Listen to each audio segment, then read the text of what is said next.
where we were abducted in Tanzania by Tanzania security forces, and we were tortured. So when I came back to the country, I said that I will not speak until Agatha is found. And Agatha was found, and we're happy that she's back and alive, and she's here. And I said we'll share what happened to us. So when you were, I went to Tanzania on July 18th. May 18th, yeah, May 18th. I went to Tanzania on May 18th. We were going there as activists to attend to Ndolisi's hearing, which was supposed to happen on Monday the 19th. And I was in the same flight with Mother Karua and other activists. There were 8 of us on that particular flight. And when we landed, 3 of us were separated. That was Mother Karua, Gloria, and Lynn, and they were deported. I was able to get into the country legally, and my passport was signed and stamped with an entry stamp. I went to my hotel, and I checked in, and I relaxed. And then on the 19th, and then on the 19th, like the early morning hours of Monday, some men came to my room, and they were knocking, and they were very violent in the knocking. And they were demanding that I go with them, and I said, I can't leave my hotel room at that hour of the night. I said, I need a lawyer. And then at 3:30 a.m., some lawyer showed up and said, oh, these people are police officers, you should go with them. And I said, no, I can't leave my room at night. And I barricaded myself in my room until morning. When morning came, I called, Agatha had come from a different flight, and she was in the same hotel with me. And I called Agatha. I was meant to check out the same day on Monday morning. So I called Agatha and I said, come pick my bags for me and keep the bags in your room for safety purposes, and also because I was supposed to leave the country the same day. So Agatha came to my room and picked my bags. When she picked my bags, I went downstairs, and I found the same people who had come at night who were waiting for me, but there were more of them now. There were about maybe 10 to 12 people who were waiting for me. They followed me to the bathroom, and they wanted to arrest me. I screamed in the entire hotel and ran away back to where my colleagues were. They followed me there. They said, oh, we just need to take you for questioning. Where is your phone? I said, I don't have a phone. So they picked me up, took me to migrations, and they told me to write a statement, which I did. I was fingerprinted, photographed, and then they said, now we need to get your phone. I said, I don't have a phone. I don't know where my phone is. And they took me back to the hotel and reviewed the CCTV of the hotel, and they saw that Agatha came to my room and left with my bags. And that's when Agatha was arrested, taken to her room, which was ransacked. They did not find my phone or my laptop. They took us back to the immigration office, and Agatha was interrogated for hours, for about 2 hours without lawyers. We went there with 3 lawyers from Tanganyika Law Society, but they were not allowed where Agatha was. They interrogated her. Around 6 p.m., I got a call from the Kenyan ambassador to Tanzania, Mr. Isaac Jenga, who told me I was going to get deported from Tanzania. And I was like, okay, I'm happy to go home. Around 6:30, or maybe some few minutes after 6, some guy came who said he was from the state office or state security, and he started beating me up. I was being beaten at the presence of my lawyers and Agatha. He started calling me, saying that I'm an inmate, I'm coming to destroy their country, and I'm a problem, they're going to teach me a lesson.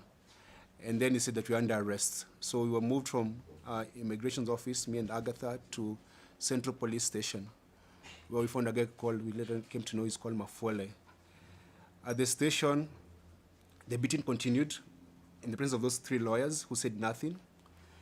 And they said, we must produce our phones. When Agatha was being arrested during the day, they found her phone. So they had Agatha's phone, but they did not have my phone. I did not give them my phone. I didn't even have a phone at that particular moment, but they said that they're going to teach me a lesson I'll never forget. At that session is where they said they're going to rape Agatha. That guy called Mafole said he's going to rape Agatha. We stayed there for a couple of hours between, I think, 6 and 8, the slaps, the beatings, and then the lawyers were chased away and were told if they don't go, they'll be investigated. And the exact words that guy told them, nyinyi tutapima uzalendo wenyu. and that meant that we're going to measure the patriotism of those particular lawyers if they did not leave the station. So the lawyers left us, and when the lawyers left us, they did not tell our families that we were being beaten and being harassed and being threatened, because Mafole asked me in front of those lawyers, are you circumcised? I said, I'm circumcised. I said, we're going to circumcise you again. So there's a lot of threats and beatings. I was the one being beaten at that station. They did not attach Agatha. So while we were there, they kicked us out of the room, and I said, I want to go to the bathroom.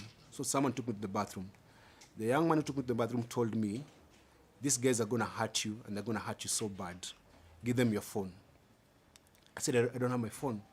And my fear was, because we had gone to Uganda, Tanzania rather, with many other activists, and if I lose my phone, or if they get my phone, they get hold of everyone that I was talking to in the country. So I could not give it my phone or my laptop. So when I went back I went to the bathroom, came back, and we were told to wait outside. Mafole made a phone call to someone, and a few minutes later, some guys came, 6 or 7 of them, very mean-looking people with one lady. It was at, Dar es Salaam is very hot, but they were all wearing half jackets, and they were smelling of alcohol. They looked so evil. So when we went to the central police station, there was a staircase on this side, so we came in through this staircase, but where we were, there was another private staircase, so they took us out with. They took us downstairs to the car, and we were blindfolded and handcuffed on the back. And it was a white Land Cruiser. At the back, there were like a lot of sticks and a lot of fake number, like a number of number plates in that car. The guy across me had an AK-47. They were all in civilian clothes. So Agatha sat, it was a Land Cruiser. Agatha sat this seat, I was this other side, in a face me position. And then they drove off.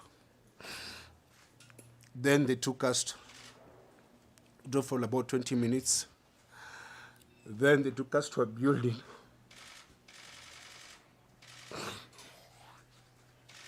To this place where they went to torture us. When you go there, they told me to get off the car, I came out, and then they banged the door on my face. I had a mark here, I don't know if it's still there. I don't know what they were waiting for. I think they were putting some things ready. They got me out. I was still handcuffed and blindfolded, and they told me to strip naked. And I stripped naked. When I stripped naked, they removed my handcuffs, and then I was grabbed by about 4 men, and they lifted me up so fast. Before they lifted me, actually, they put some gloves on my hands. Then they lifted me up.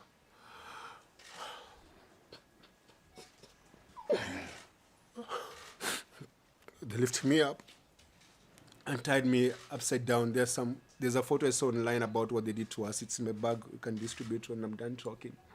So we were put on an upside position where my legs were up like this. My body's up. I'm stuck naked. And then they started beating my feet. So they would beat me and massage my feet. Beat me and massage my feet. I was screaming so hard, I couldn't even, there was no tears coming out because of how painful it was. And one of them said, put his hand in his mouth. So they put my hand in my mouth. Then they would tell me, stop screaming. The kids are sleeping. And then to drown my screams, they opened the car because I could hear, then they were playing gospel music in the background. They beat me. Then they removed the underwear from my mouth, and they started questioning me, asking my name, where are you from, why are you here, who sent you, why are you coming to destabilize our country? And then they said, weka moto. So some guy put lubricant in my rectum, in my anus, and then started inserting objects. They insert objects and pull it out.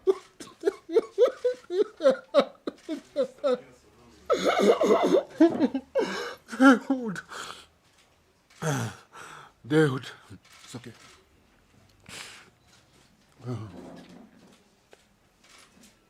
They would put objects in my anus and then say you're feeling nice, say you're feeling good. Then you say Asante Samia, Asante Samia. So I say Asante to their president. Then they'll push hard and then pull it out again. They did that. Say I started bleeding. Then they dropped me. Then I'm still blindfolded. They took me to a wall and then told me to face the wall and then squat. Then a man came and was putting his fingers in my anus and then saying that, say you're feeling nice, say you're feeling good, say Asante Samia. Then they would do that. And then they would do that.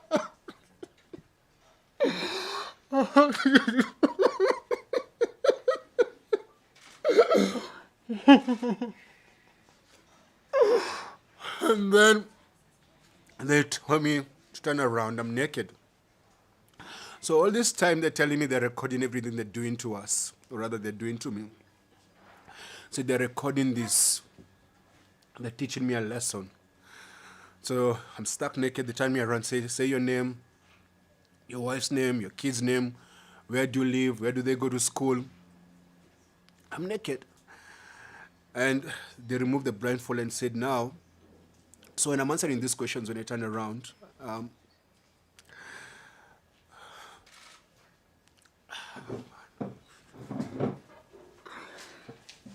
when I'm answering these questions, they are just threatening me. So like when they're abusing me, they're saying they should feel good and say thank their president for doing that to me, like Sema Sande Sana, Sande Sana.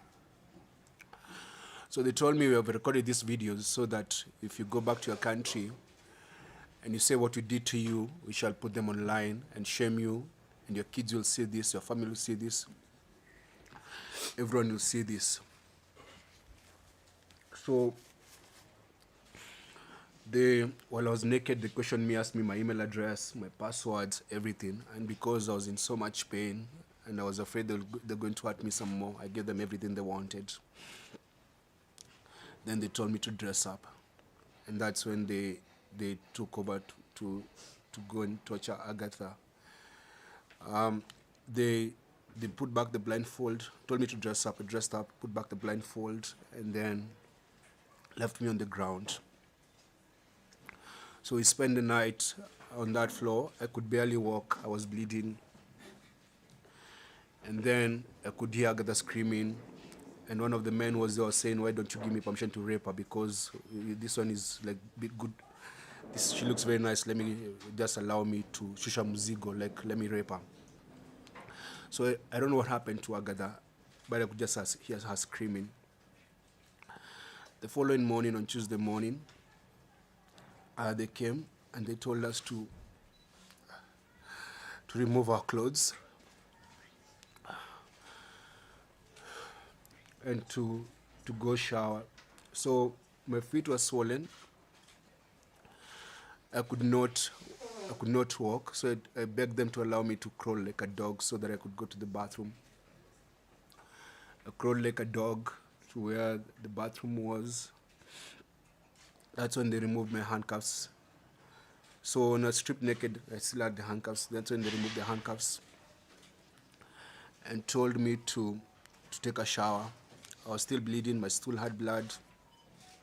And there's a man with an AK-47 standing there, like wearing civilian clothes. After that, they gave me fresh change of clothes.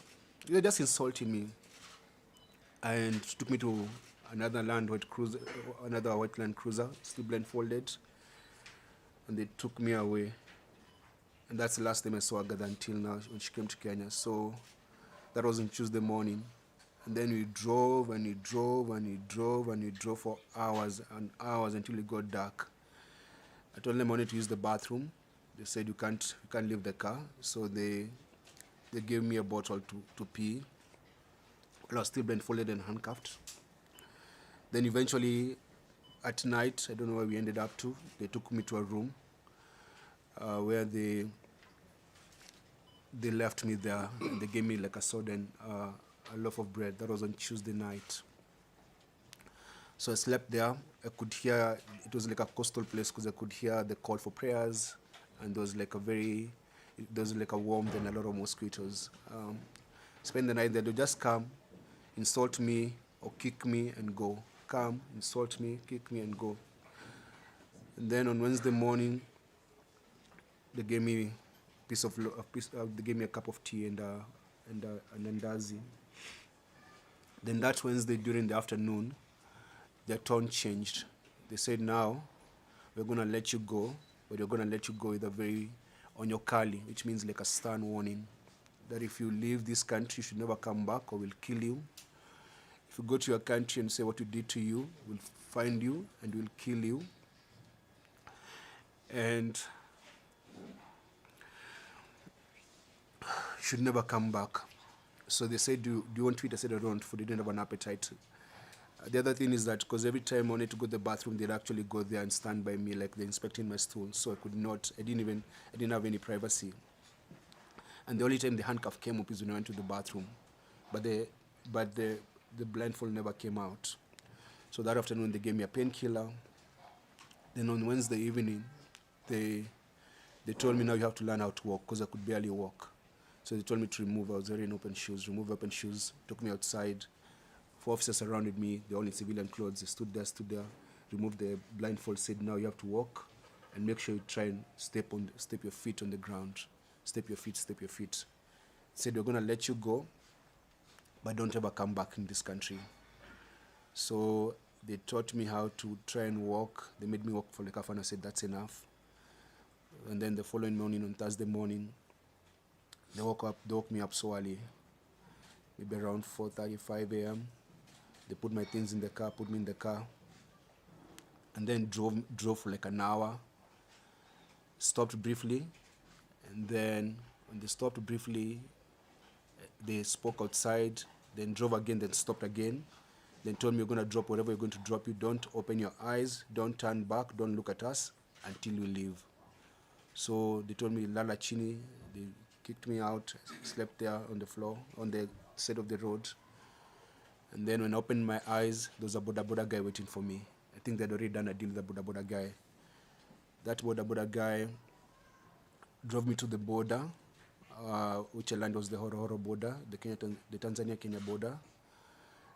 When they released me, they gave me 20,000 Tanzanian shillings and 400 Kenya shillings. That's your transport. And so at the border, I got someone who helped me push my bag, and I gave them the money, the 20,000 Tanzanian shillings.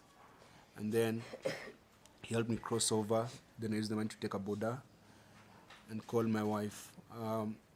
When we went to Tanzania, we went there as friends of Tundu Lissu and friends of Tanzanians. I'm an East African, I have an East African passport, and I'm allowed to travel freely within the region, because that's the deal we are. Like we're a regional bloc. I did not go to that country legally, and I did not commit a crime. And that's why they did not take me to any court. So I was able to come back to this country. But when I came back, and when I go to the airport here in Nairobi, I asked the Ministry of Foreign Affairs, and which is the same thing that I'm asking today. I said I was going to the hospital, and I wanted my medical report to be public of what they did to us. And I'm going to share the medical report today, and it's going to be circulated. Because I'd like the world to know of the very heinous things they did to us, to break us. And they did that to silence us and to put fear on us. And it's something that we learned, that most Tanzanian activists go through similar things. They arrest you, and they take you through sexual torture and tell you if you speak, you're going to humiliate you to your family and all that. And it's what they did to us is, it breaks me. I'm not the same, but I know I'm going to heal. And I wanted to share this because we have decided we should not be silenced. And we shall let the world know what happened to us. Yeah, so my government let me down. My government sided with Suluhu's government and said we're interfering with Tanzanian politics. We were not interfering in Tanzanian politics. We went there as visitors, and we did not hide the reasons for our visit. I've been to Tanzania before to to visit another political prisoner, Freeman Mbowe, who was Chadema's leader before Tundu Lissu. I was in Uganda when Bobi Wine was under house arrest. I went to Uganda when Stella Nyanzi was in jail, visited her in jail. I've done that in many other African countries because I'm an African. And I belong to this continent, and Africa is home. So that's why we're here. So we're here to share our story and to say that our bodies might be broken, but our spirits are strong. Forgive my tears. It's just that, man, my heart is... I'm not good, man.